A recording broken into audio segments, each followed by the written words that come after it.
Episode 3 of The Impossible Heir picks up where, 2 ended, and that was 5 years later when the chairman is about to give his speech for the center.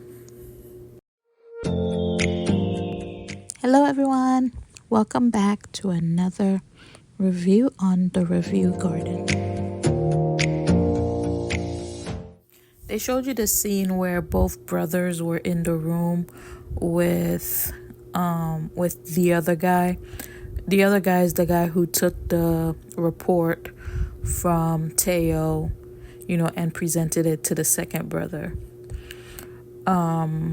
So Teo walked in the room asking, letting him know that he's ready. They made the introduction that he's the one who wrote the speech. So the chairman asked everybody to get out of the room, and he starts talking to Teo. And he's like, tell me what kind of owner am I? Because you wrote the speech and it doesn't sound like me at all. So what kind of owner did you have in mind? And he was like, well, if I really tell you, then you're going to fire me. And he's like, if you think I'm going to fire you for being cheeky, then you're not, then I'm not, I think he said, I'm not a good chairman. But then he's like, you're fired. And then he started bringing up, his dad.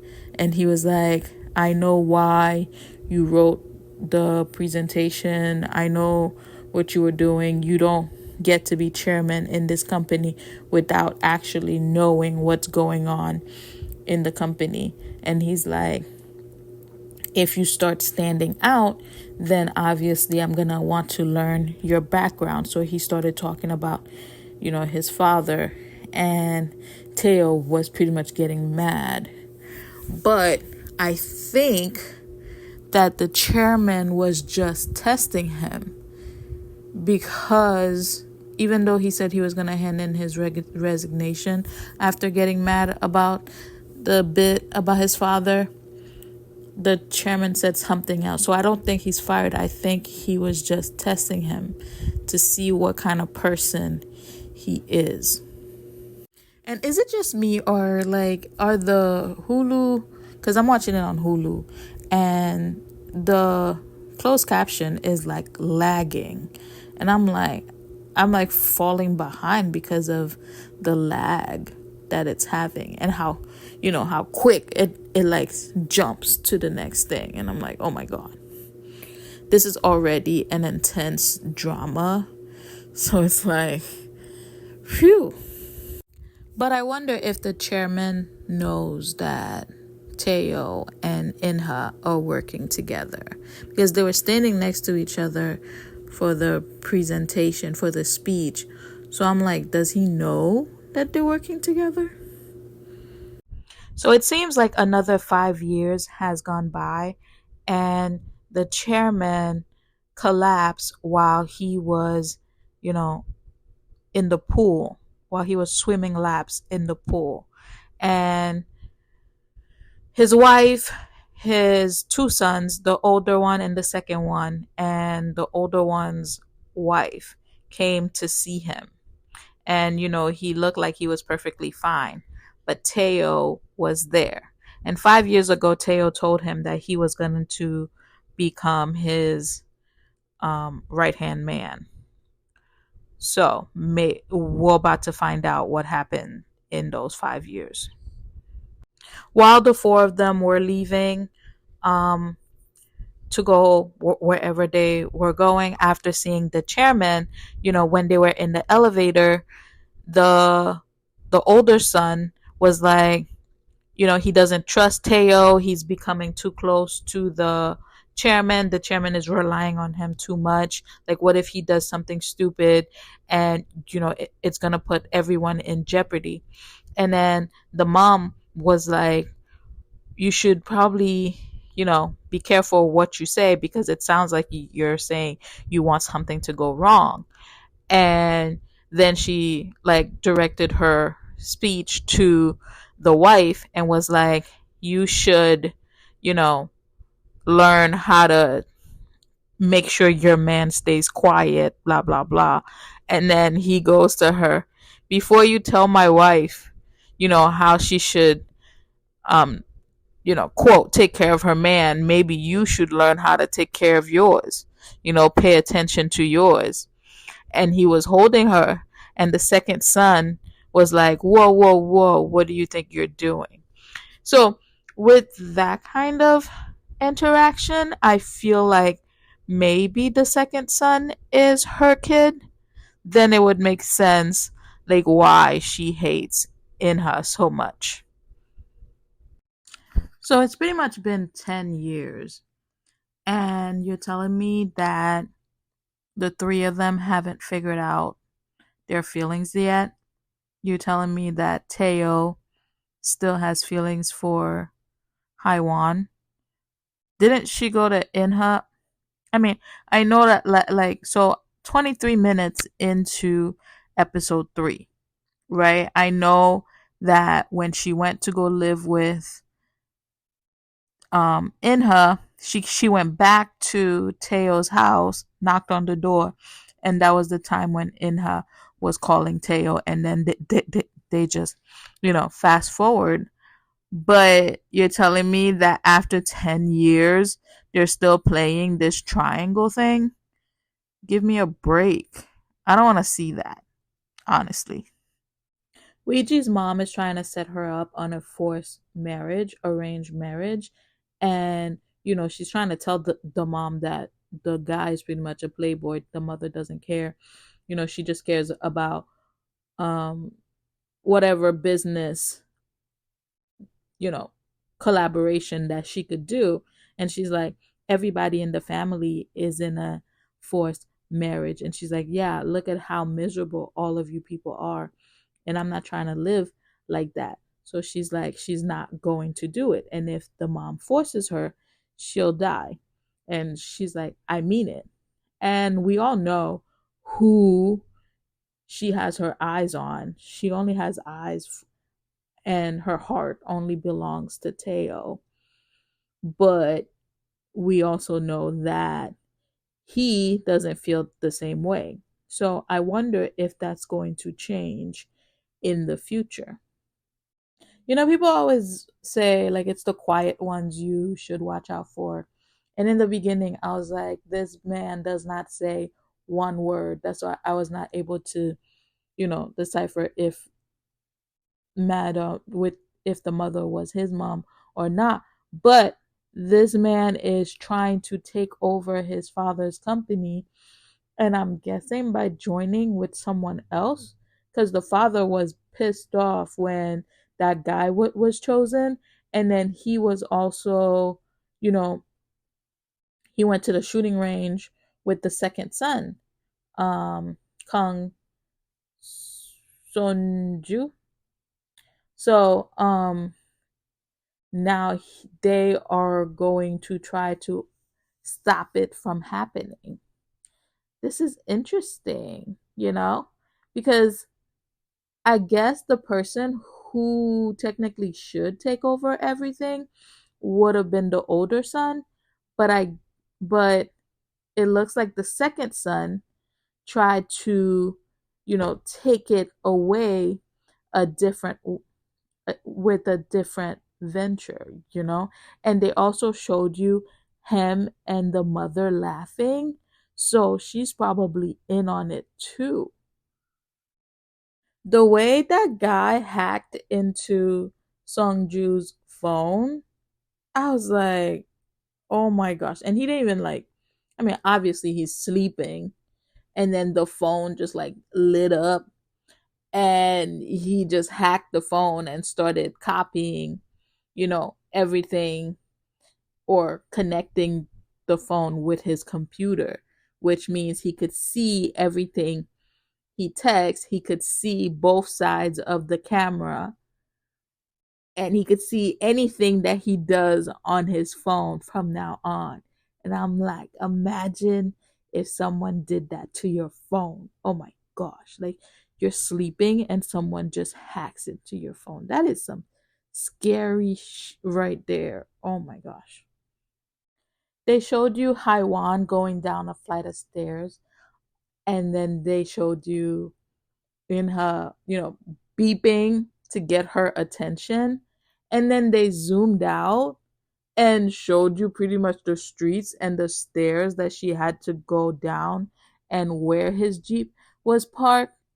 And you want to tell me that you went down all those stairs and you didn't notice the only car in the road, and that it was your quote boyfriend's car? I don't know. I'm not sure I believe that.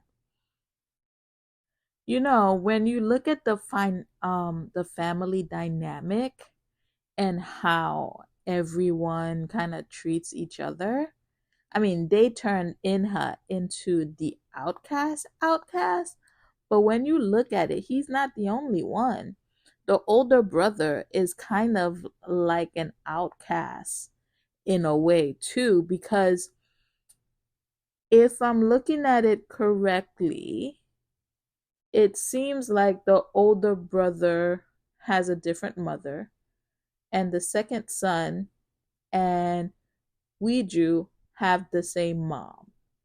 And then, Inha, in who's the third child of the chairman, he's an outside child, but the mother pretty much loves the second son, well, her firstborn, and the daughter, because that's who she's really fighting for and that's who she's really fighting with. I'm a little confused about what just happened in the emergency meeting that the chairman held with, both brothers. And you could see their dynamic here too. Like the two older brothers, they are not friends at all.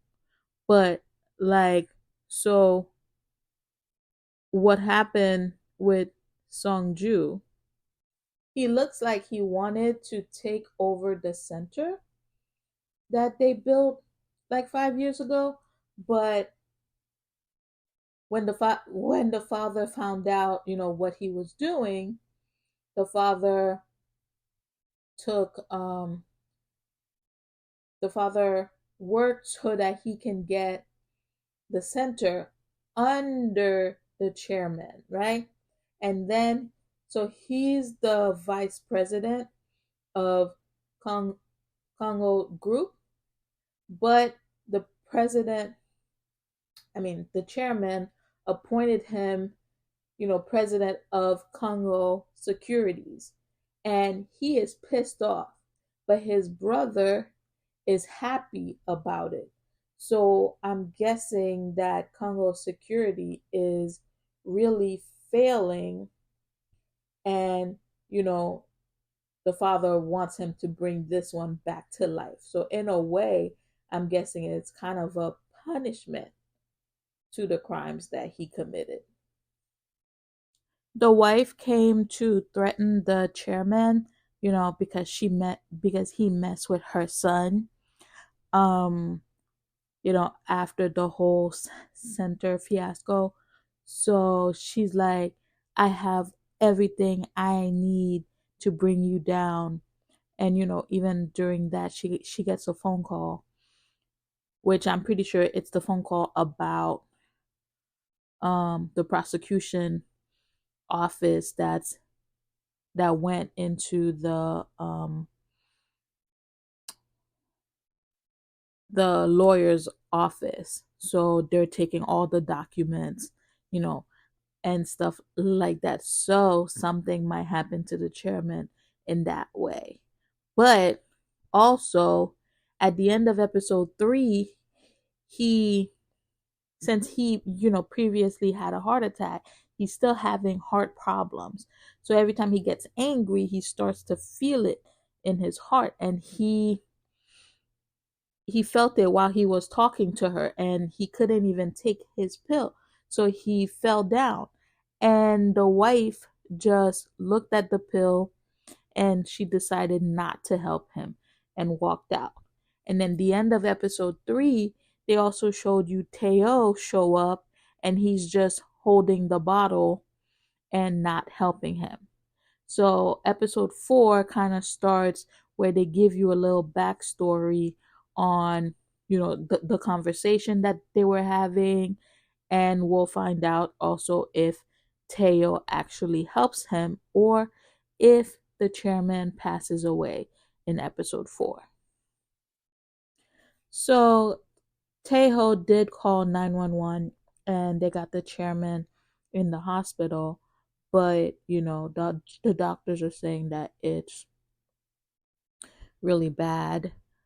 So I'm guessing he's in a coma. There's a possibility he may not wake up. So, and with the chairman collapsing, it caused for the boss at the prosecutor's office to be like, hey, pull out of there.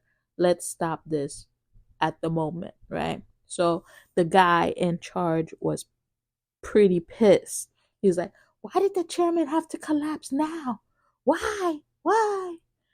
And then, you saw how everyone went in to see him, except for Inha, right? So all the kids were there. All the other kids were there. And this is something else I noticed. So the older one, his name is Inju.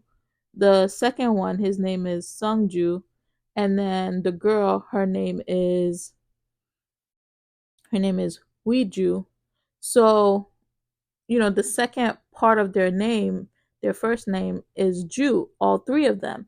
And I did notice this in a lot of Korean dramas where if they're siblings, there's a part of all of their names that's the same to show that they're siblings. Um, but in this case, they actually took it upon themselves to actually make Inha an outsider, because his name doesn't have the Jew in there. So you could see they deliberately tried to make him an outsider. Originally, I thought that Teo and Inha's plan was to make him be the heir to the throne, right? Like, I don't know what it is about it. Maybe, I don't know if it's just me too, but I'm really confused about what's going on here because Inha called Teo out of the hospital and he was like, should I still trust you? Duh, duh, duh, duh. And then, Teo's like, if you start to waver, our plan is not gonna go the way it's supposed to. And I'm like, why are you saying you don't trust him? So was he just supposed to let the father die and not call 911? So is that part of the plan? Like, I'm a little confused about what the plan truly is because I just thought it was for him, Inha to take over Kung Ho Group. But does the father have to die for him to do that? Because honestly, if the father's gone, it's just gonna be a bloodbath the because the second son has more people on his side, because he has the mother on his side. And once the father's gone, he already signed the inheritance, paper. And the only way it's not in effect is because the father kept it away 10 years ago. So, like, this is the part where I'm like, what is going on here? Inju wants to form a partnership with Teo, because of the position the chairman is in. So he hates him, but, since he was by his father's side, he figured he could have him by his side. And Teo's like, I'd have to think about it, blah, blah, blah. So he has his secretary bring up a bat and he's beating up his secretary with it. just because he didn't get his way. And he's like, even though I'm hitting you, I'm dying inside. And I'm like, what kind of messed up crap is this? And I mean, is it that he's paying the secretary that well that the secretary can't quit? Or is it that, you know, like, why can't the secretary just quit?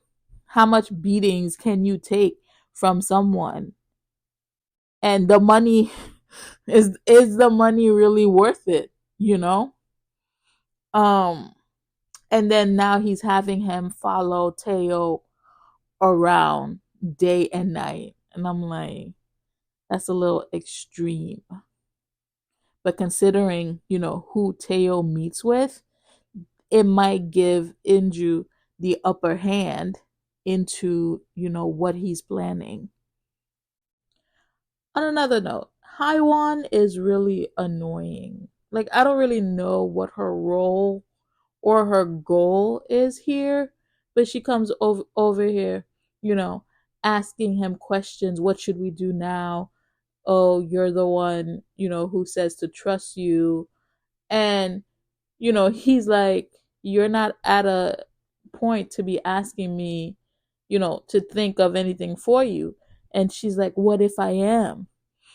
And he's like, marriage?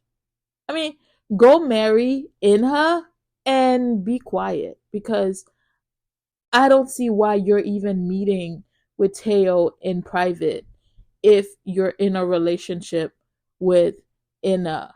So just stay where you are, and whatever role, whatever goal, you know, that she's after, like, go find it on your own. And that's exactly what Teo told her. Like, go find the answers on your own. Why are you even here?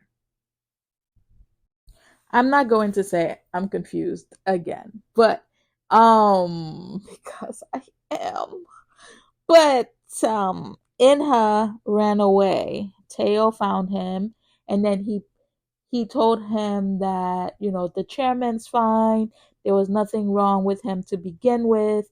And then Inha punches him in his face, and he's like, why didn't you tell me?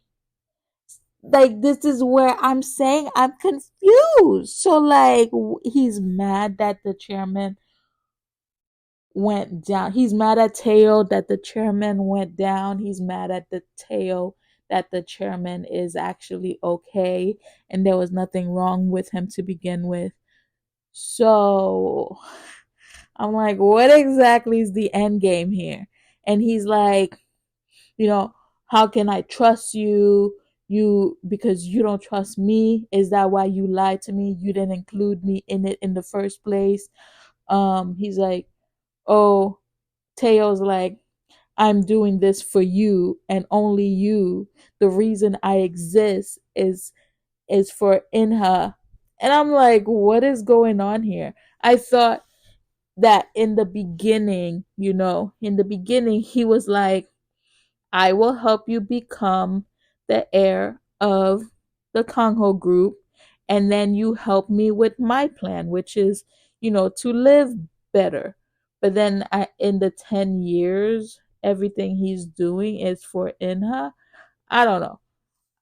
Uh, like, is this some sort of bromance that they're trying to show us? Because Inha, he doesn't have the best personality. Like, I really don't like him. I can't stand him.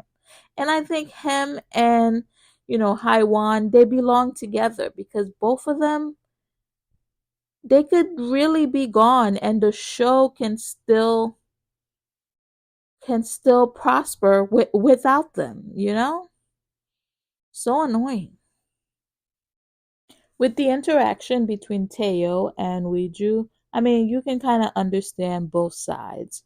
She's in love with him, and he's pretty much just focused on his task, right?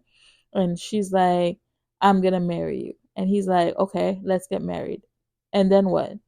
So I'm supposed to, like, um let your family treat me as a scum, and what, just wait for you, like his with his point, he's like, your family's never going to accept me, right? The father only accepts him as his right hand person, but the father will never accept him as the person who is marrying his daughter, and let alone the mother. The mother would rather have her daughter be in an arranged marriage with a drug addict than to let her be in a relationship with him. Why? Because the father of the drug addict has money and they could go into a partnership. It could help alleviate what they have, right? I mean, elevate what they have. So